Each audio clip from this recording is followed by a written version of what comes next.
you know me, you know that my dad and I are like two peas in a pod. We're very close, and he's really my person. I mean, I don't care where I am, what time it is, what I'm doing. I can always call him, and I know that he's going to show up for me.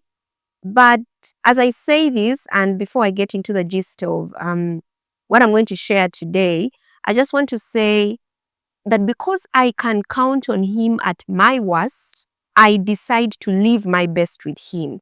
And I feel that's what happens for so many relationships. When people feel that they can go through their worst with you, then they will choose to live their best with you.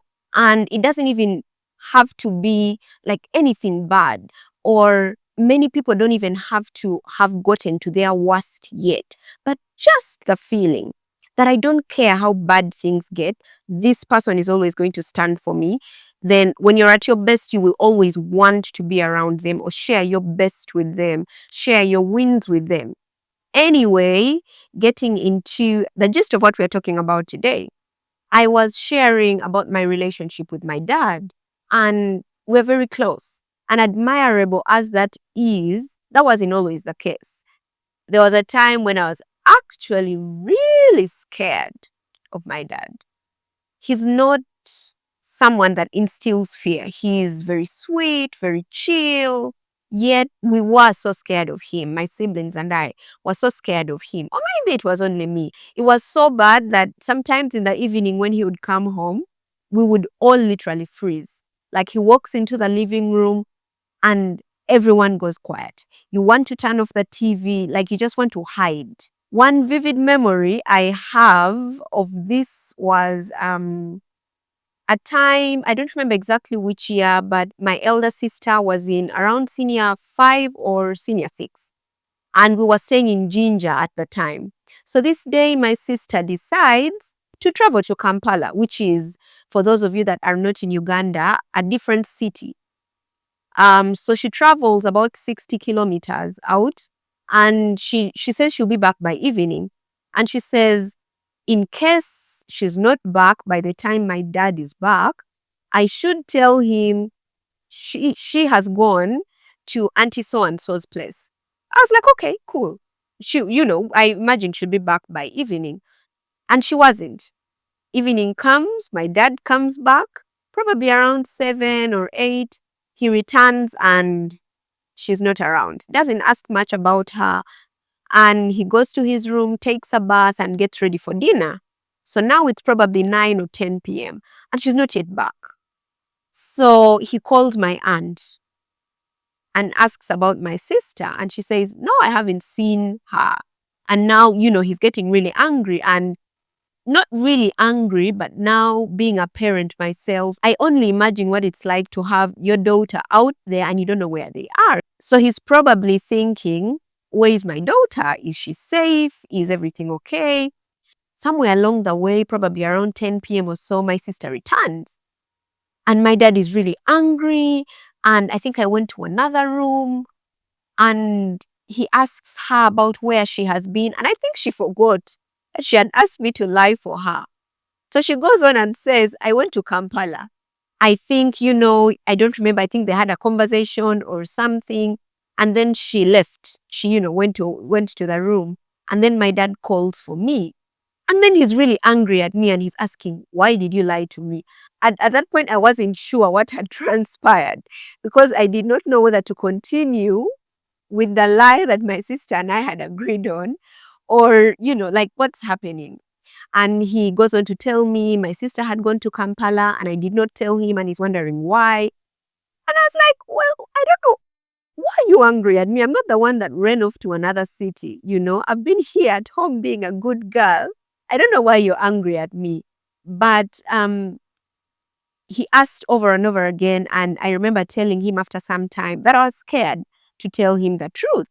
And then he got more angry because he's like, now, why are you scared of me? I'm not some wild animal that you should be scared of. And I don't remember how the night ended, but the fact that we are here today means it ended well. I'm sharing this to say a couple of things about fear. When you have authority over someone, whether it is parent and child, spouse or employee and employer, when you have authority over someone and no relationship with them, they will relate to you in fear.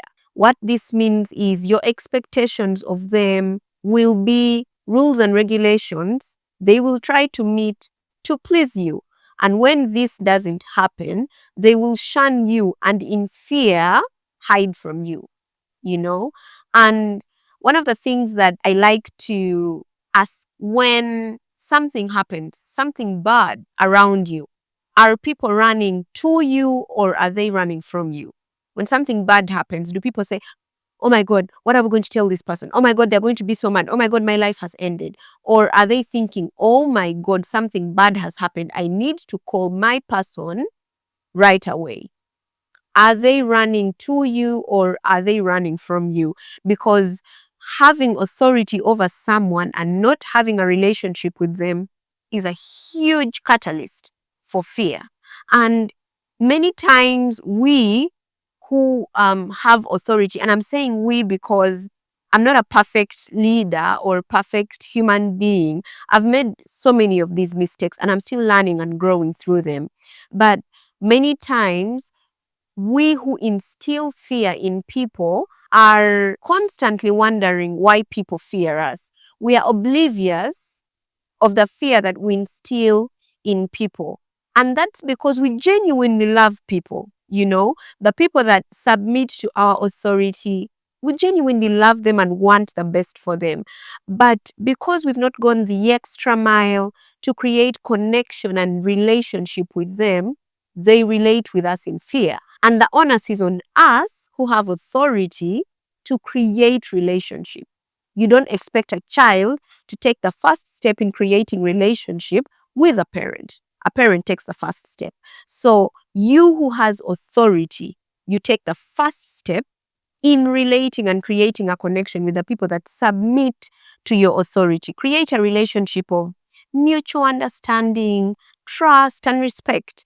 And this can be as simple as saying hello and good morning, or thank you, or appreciating people. Think about your security guard at your workplace or your apartment. When you come back home or when you leave in the morning, you say hello to them.